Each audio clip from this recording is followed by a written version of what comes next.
I was in a room, a completely white room with a brown desk, and there was a older gentleman there in a sense, and there was a contract. There was like this piece of paper and a pen, and these words were specifically uttered to me. You can either choose not to accept this and just pass peacefully and not worry about anything, or if you take this gift, you'll be in the worst pain that you've ever experienced in your entire life. And I remember sitting there and just being stubborn like I am. And I said, oh, well, I think I know about pain. Jamie Imhof was almost certainly dreaming. Who was she bargaining with? Was it God as her life hung in the balance? She was heavily sedated in the hospital, drifting in and out of consciousness. A month earlier, she'd collapsed on the floor of her apartment, her body contorting from intense cramps. After Jamie's collapse, doctors at her Baltimore hospital put her on life support. Her diagnosis, multiple organ failure. Most importantly, her liver had stopped working. She was only 38 years old. They called my family right away and pretty much told my family I was unsavable and to come out here and plan to book the funeral. Acute liver failure is a rare but life-threatening condition. In Jamie's case, it was very obvious what had caused all that damage. A typical day of drinking at the time I collapsed started around early morning, maybe 7 a.m., 8 a.m.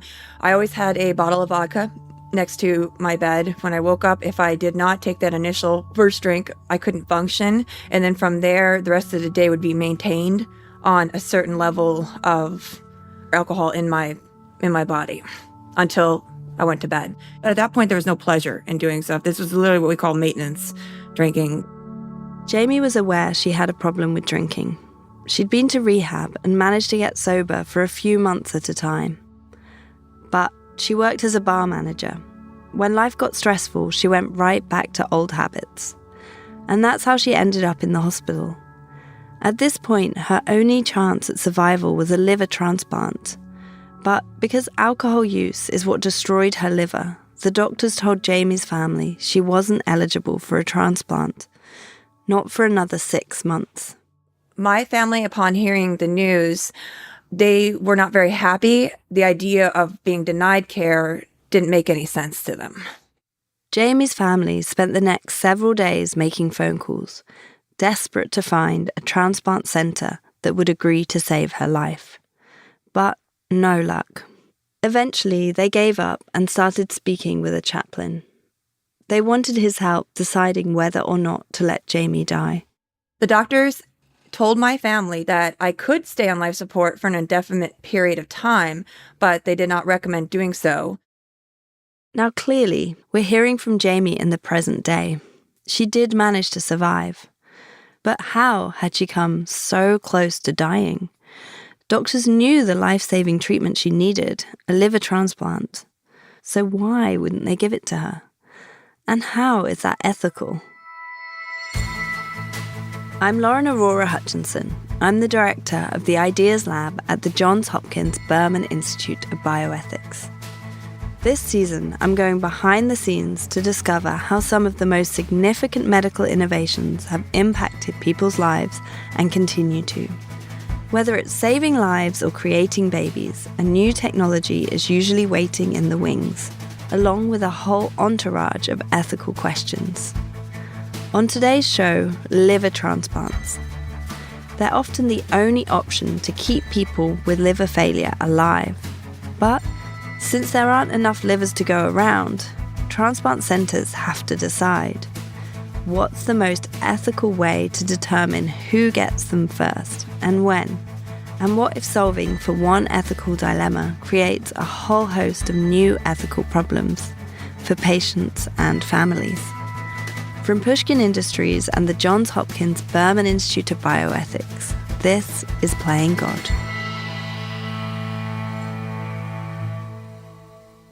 To get some perspective on Jamie's story, I called up my colleague, bioethicist Jeffrey Khah. If you're a regular listener, you've heard him on our show before. So Jeff, why was it that someone like Jamie, who clearly desperately needed a new liver, was initially not going to get a transplant? It's a good question, Lauren. And to answer it, we need to go back to the early days of being able to transplant solid organs. Those are kidneys, livers, lungs, hearts. And there just aren't enough and never have been enough donated organs to transplant to everybody who needs one. In the case of livers, people who need a liver transplant are really, really sick and can only wait for a very short time before either being transplanted and surviving or not being transplanted and dying.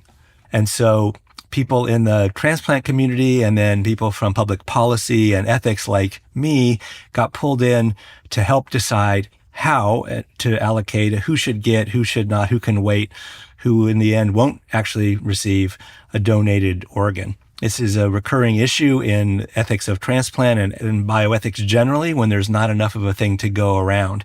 Who gets access to it and therefore who does not? So how is the decision made about who gets the priority for these livers? Every organ has a somewhat different system. For kidneys, there's a waiting list, and that's because we can ask people to wait and be on a technology called dialysis until their number gets called. For livers, it's a different story. It's a wait list, but it's really a scored wait list. So the higher your score, the sicker you are, and therefore the higher on the priority list you get. And so how does the system treat people like Jamie who need a new liver because of a history of harmful alcohol use? The issue of needing a liver transplant after abuse of alcohol or overuse of alcohol created an additional layer of ethical dilemma. So on top of the question about what do we do when we don't have enough livers for all the people who need a liver transplant, layered over that is the idea that the reason that the person needs a liver transplant owes to their behavior. And so the question then is, well, what's to prevent them, if they get a transplant, from doing the same thing that they did to cause the need for the first transplant? And so that's a kind of societal, utilitarian question. Is this the best way to allocate this very scarce resource? And the question about behavior and responsibility is not a trivial question in the context of liver transplant, because alcohol-related liver disease is now the number one reason that adults in the U.S. need a liver transplant. And these patients tend to be really, really sick by the time they end up coming to the doctor and seeking treatment. And so they become top of the list, highest priority when they show up. And that creates or could create some really understandable resentment. Wait, why is it that this person who undertook this behavior did this to themselves? Why should they get a liver transplant before somebody with cancer or some child that may have been born with a disease that's certainly not within their control? But isn't harmful alcohol use also considered a disease? It is. And as we do more research about addiction and behavior, I think it's becoming more clear that there's a disease aspect. There's also some, behavioral and controllable aspects, but that it's very complicated. There's genetic components, there's environmental components, there's socioeconomic components. And so these are complicated areas where it doesn't make sense to just sort of point to someone and say they're responsible for the bad health effects of their behavior. So what approach have transplant centers come up with for allocating livers to people with and without a history of alcohol use? How is it fair to people with and without? Going back now a number of decades to the 1980s, transplant centers that do liver transplants in the U.S. and really has become a global practice have required patients with a history of alcohol abuse who need a liver transplant to show that they can be sober, no use of alcohol for at least 6 months before they're eligible for a transplant. That's been named the so-called 6-month rule. So in effect, the rule requires patients to go off and cure themselves of one disease, alcohol abuse, before we'll treat them for another disease. That doesn't seem fair, but that's the approach that has been implemented. There were actually at least 3 reasons that transplant centers and the policy makers around liver transplantation decided that this was the right approach. First, there was a thought that if patients stopped using alcohol for a period of time, their livers might actually come back and heal themselves. The second and maybe more important reason for some period of sobriety was the view that they're blameworthy.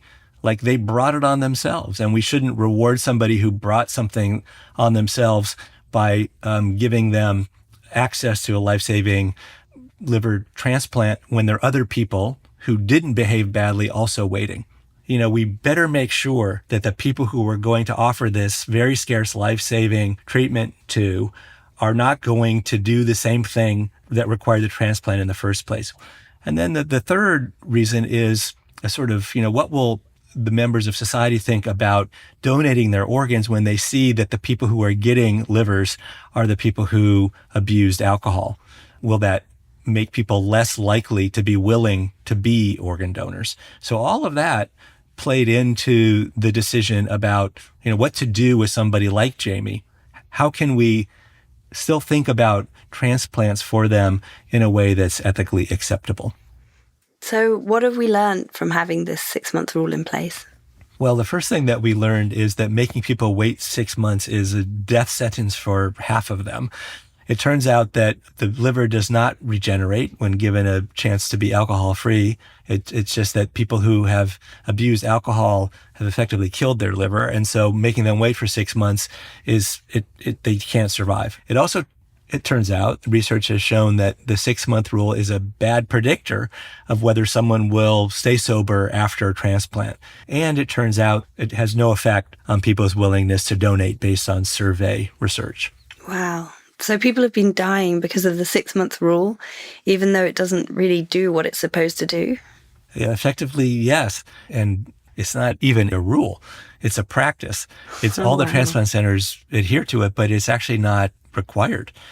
And, at the time that it was implemented, it made sense for all the reasons that we have discussed to use the few livers that became available in the best possible way. And it took a while for research to be performed and information to come in that would help inform whether that was the right policy. But it's really unclear that there wouldn't be unintended negative consequences if the 6-month rule were to be completely abandoned. So we really just don't know all the implications of stepping away from or completely abandoning the 6-month rule. And that's something that needs maybe more nuance and more information before we decide what the right policy should be. After the break, we'll hear from someone who is challenging the 6-month rule. The doctor who gave Jamie Imhof a second chance at life.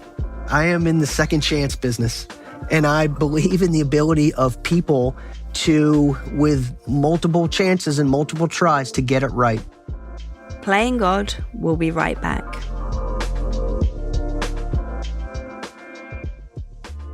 So when I started liver transplants, everybody knew the rules, and the rules were agreed upon. This is Andrew Cameron. He's a liver transplant surgeon at Johns Hopkins University. He knows all about the eligibility rules for liver transplants. These aren't cut and dry legal rules, more like common practices.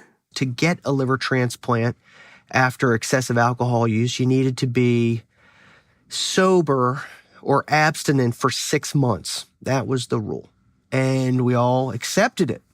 But these days, Andrew is doing something almost unheard of in the transplant community. At his transplant center in Baltimore, he routinely, intentionally, systematically breaks the 6-month rule. The first time he broke this rule, or bent it, as he says, was 15 years ago. A patient showed up at Johns Hopkins deathly ill with liver failure and a history of heavy alcohol use. And I remember our team going to take a look at him and saying, oh, well, unfortunately, this is an easy one. He's been drinking recently and so isn't eligible for a liver transplant. And we didn't think much more of it. But as we were leaving his room, his family grabbed us and said, you're not going anywhere. We demand that you reconsider. And it was pretty tough to argue with him. In fact, it was impossible to argue with him. And they made such a compelling case that as a team, we got together and considered whether we ought to bend the rules in this case. And we struggled with that decision, but as a team, we decided to bend the rules. And we went ahead with the transplant. Andrew now runs a program at Johns Hopkins that treats people with cases similar to that patient. It was this program that helped Jamie get her new liver. Can you tell me a bit more about the research that you're doing with people with a history of heavy alcohol use and their ability to get transplants? Sure. So there was an exciting New England Journal paper in which a group of liver transplant centers in France transplanted patients like the one I just described. And in fact, a relatively low percentage of those patients, when followed carefully, ever went back to drinking. Now, at Johns Hopkins, we decided to start a very similar pilot program, and we've now transplanted about 130 patients without a 6-month waiting period. And when we compare them to a group of patients that got transplanted at Hopkins at the same time that did have that 6-month waiting period, there was no hard data that suggested that that rule made a lot of sense. And so does that mean that any patient with alcohol-related liver disease is given a transplant? Well, thanks for asking that question, because people hear some of these stories and say, oh, there's no rules. And there are rules. There need to be rules. They're just not this pass-fail test, single question, have you drank in the last 6 months? Rather, it is a look at factors that would meaningfully predict your performance post-transplant, like, do you have insight into your need to change your drinking? Do you have a social support network that will help you after your transplant? Are you willing to participate in programs that would help you stay abstinent after your transplant? So you talked about insight, and I just want to pick up on that, because how do you measure insight? It's tough, isn't it? So we all maybe have a feel for it. We all maybe can think of times in our own lives when something happened that was dramatic enough to cause behavior change. So for some folks that drink alcohol, that may be getting arrested or a DUI. It may be a loved one leaving them, a divorce, for example. If they have expressed insight, if they have expressed a willingness to participate in programs that will allow them to have success after transplant, those are all favorable factors. You could imagine almost a group decision by multiple caregivers looking at multiple factors that predict performance after transplant and making, as best we can, and it's not perfect, a logical, fair, humane decision about whether this person can get through a liver transplant and do well on the back end. If the answer is yes, or maybe yes, we want to go ahead and give them the benefit of the doubt. That's great. So I want to talk about Jamie. We heard Jamie's story, and we heard that when she was taken into hospital, she was in a coma.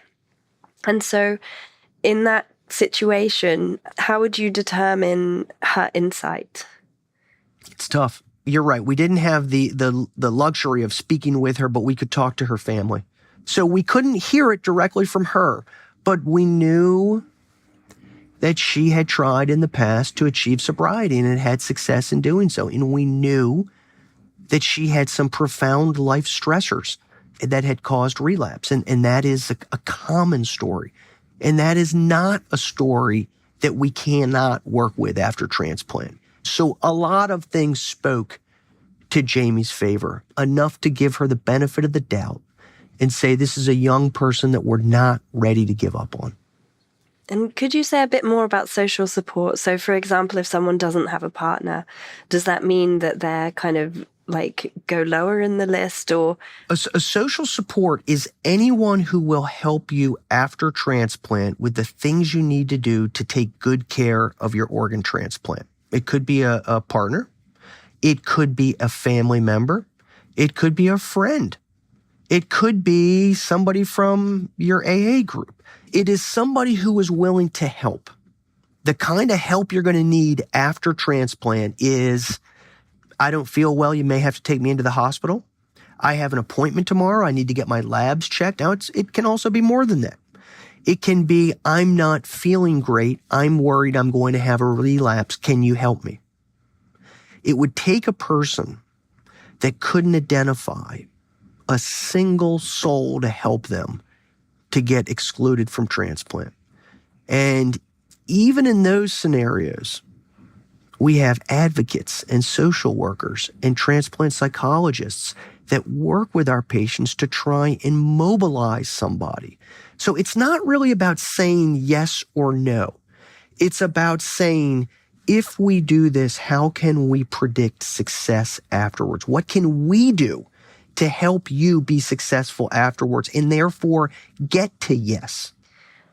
And yeah, that's great. So how in this program do you measure success? The gold standard for success after organ transplant, as measured and reported by the government, is 1 year patient survival. And in the large group of patients that we, quote, took a chance on and bent the rules for, 1 year later, 94% of them were alive and well. And that is as high or higher than any other indication for liver transplant that you could name. And then we measure how many of those folks relapse in terms of using alcohol. And probably 20% total have any relapse at all, as measured even by a single drink. And what we saw was that when we worked together, when we utilized extra resources to help them stay sober, even the small group of folks that returned to drinking were able to ultimately return to abstinence and sobriety with extra help. So the people close to death's door, they're high on the priority list. And then there are going to be other people on that list. For example, a young person with a congenital liver disease who might not be as close to death's door, but they're still waiting on that list for a liver transplant. Someone might ask you, why would someone like Jamie with a history of heavy alcohol use get that liver before their loved one who's also on the waiting list? These are very difficult questions. So far, society has decided that the people that can't wait need to go first, and that the people that can wait ought to wait until it's their turn. A better system would be if we had enough organs to go around for everybody. That's not the way it is now. So, as you suggest, somebody who's born with a congenital anomaly, we would of course say, oh, well, this isn't your fault. You need to go to the front of the line. In this case, we were looking at folks that had a claim to the front of the line, and we were saying, but you did it to yourself. You can't go to the head of the line. That was the only case in which we excluded folks from the recognition that they needed an emergent surgery to save their life. And that's probably not a modern way of looking at something like alcohol use disorder. That's treating it more as a character flaw than a disease. You know, I think I have the advantage in this discussion of having met these people. They're real people. They have families. They're indistinguishable from folks that are listening to this conversation. And it just occurred to all of us that a second chance is something we all probably are going to need at some point in our lives. And if the rules of the game are stacked against you or were never made clear or unfair, that's just not fair play. And we have been able to see how well people can do when given a second chance. So I guess I would ask people to withhold judgment, maybe, and imagine if it was your brother, if it was your partner, if it was your kid that needed a life-saving transplant.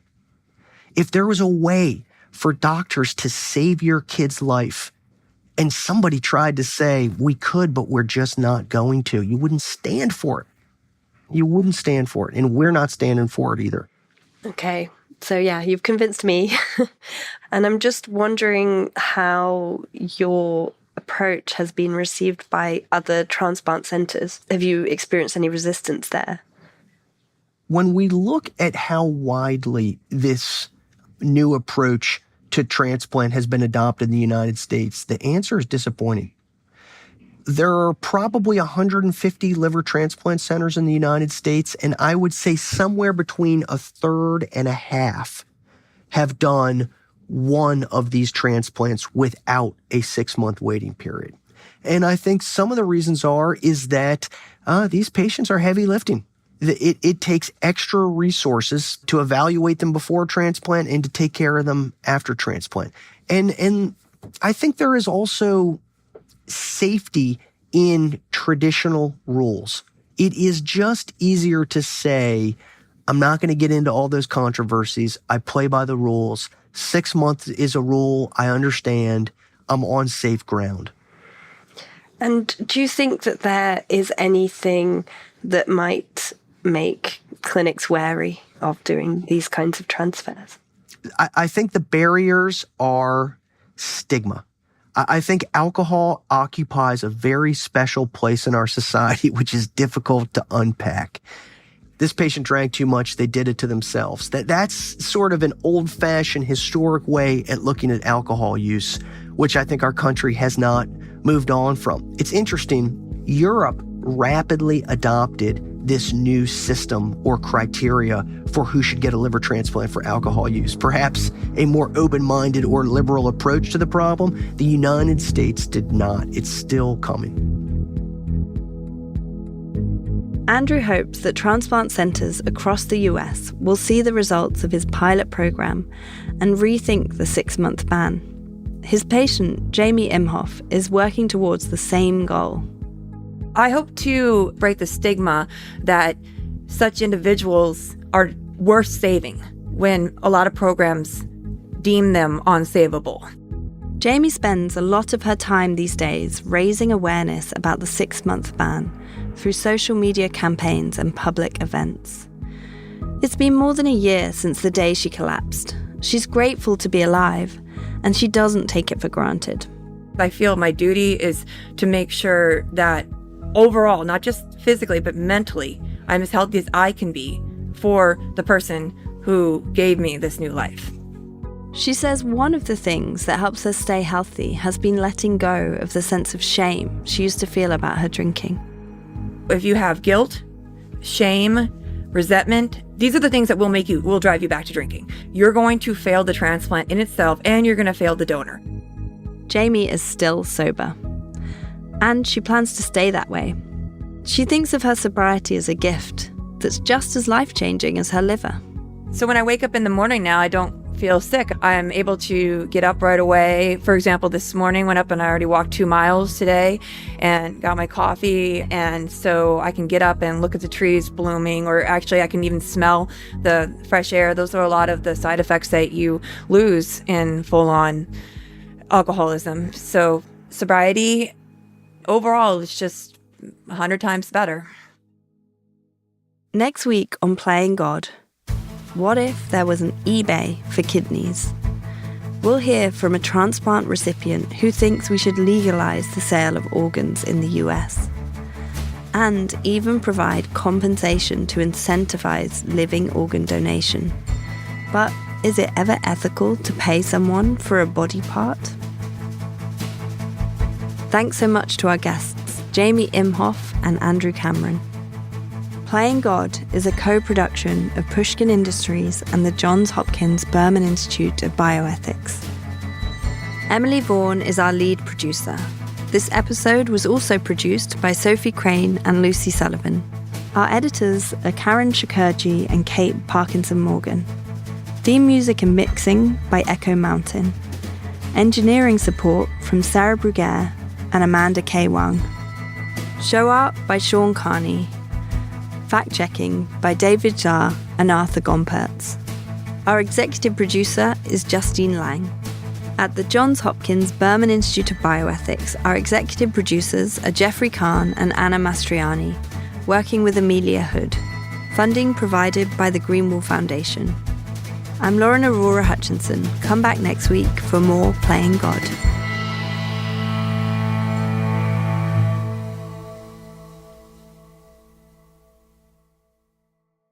As you've heard through the series, I'm the director of the Ideas Lab at the Johns Hopkins Berman Institute of Bioethics. At the Ideas Lab, we are exploring new innovative ways of telling stories about the intersection of ethics, science, medicine, and public health. As well as podcasts, we do screenwriting, films, and immersive experiences. To get involved, visit bioethics.jhu.edu/ideaslab.